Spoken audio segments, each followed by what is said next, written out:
झारखंड की सेहत ही खराब, 19,125 करोड़ का कोई हिसाब किताब नहीं, अब तक यूटिलिटी सर्टिफिकेट भी जमा नहीं। सीएजी रिपोर्ट से खड़े हो रहे सवाल, आखिर इस भ्रष्टाचार और लापरवाही की जिम्मेदारी कौन लेगा। नमस्कार, सुबह सवेरा न्यूज़ चैनल में आप सभी का स्वागत है। सुबह सवेरा न्यूज़ चैनल पर आप सब नए हैं तो लाइक और सब्सक्राइब करना नहीं भूलें। समाचार विस्तार से।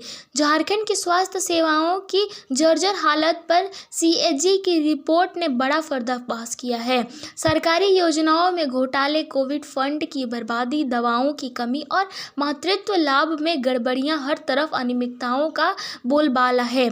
सीएजी के रिपोर्ट में कहा गया है कि चिकित्सकों को दवाओं की कमी, कोविड फंड का सही उपयोग न होना, आयुष्मान भारत और अबुआ आवास योजना के क्रियान्वयन में धांधली जैसे मुद्दे अराजक व्यवस्था को दर्शाने के लिए काफ़ी हैं। झारखंड की स्वास्थ्य व्यवस्था सुधार की सख्त जरूरत है। सरकार अगर जल्द ही आवश्यक कदम नहीं उठाती तो राज्य की जनता को बेहतर स्वास्थ्य सेवाएं मिलने में और ज़्यादा कठिनाइयों का सामना करना पड़ेगा।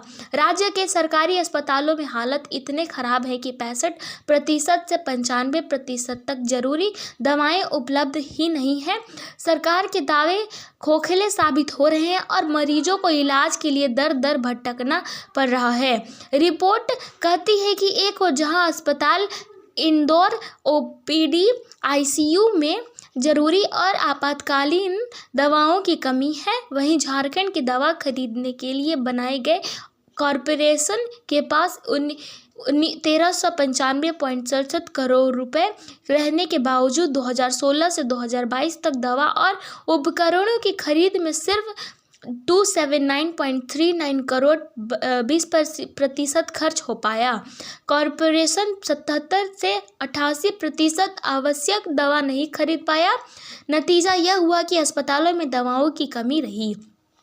केंद्र ने कोविड-19 प्रबंधन के लिए 483.54 करोड़ रुपए जारी किए। राज्य को 272.88 करोड़ रुपए जोड़ने थे, लेकिन कुल 756.42 करोड़ रुपए में से सिर्फ 137 करोड़ रुपए ही खर्च हो सके। नतीजा आरटी-पीसीआर लैब, ऑक्सीजन प्लांट और अस्पतालों की बुनियादी सुविधाएं अधूरी रह गई। सरकारी लापरवाही का खामियाजा जनता भुगत रही है। वित्तीय अनियमितताओं का आलम यह है कि 2023-2024 में विभिन्न विभागों को दिए गए 19,125.88 करोड़ रुपए की राशि का कोई उपयोगित प्रमाण पत्र तक जमा नहीं किया गया। यानी सरकारी खजाने में पैसा निकालना ले गया, लेकिन कहाँ, इसका कोई रिकॉर्ड नहीं है। क्या यह भ्रष्टाचार की भेंट चढ़ गया? ऑडिट रिपोर्ट में एक और गड़बड़ी यह पकड़ी गई है कि Jharkhand medical and health infrastructure development and procurement corporation limited ने 2018-2019 में 2020-2022 से प्रतिबंधित कंपनी में 9.55 करोड़ की दवा खरीद की है। बोकारो और धनबाद में मातृत्व लाभ योजना में खुला खेल गया। 4 महीने के अंदर एक ही महिला ने 2 बार लाभ दे दिया गया और हर बार 1500 रुपए की अनुग्रह राशि दी गई। यह सिर्फ एक उदाहरण है कि असल में इस तरह की अनगिनत गड़बड़ियां हो रही हैं। हेमंत सरकार की अबुआ आवास योजना के नाम पर गरीबों को ठगा जा रहा है।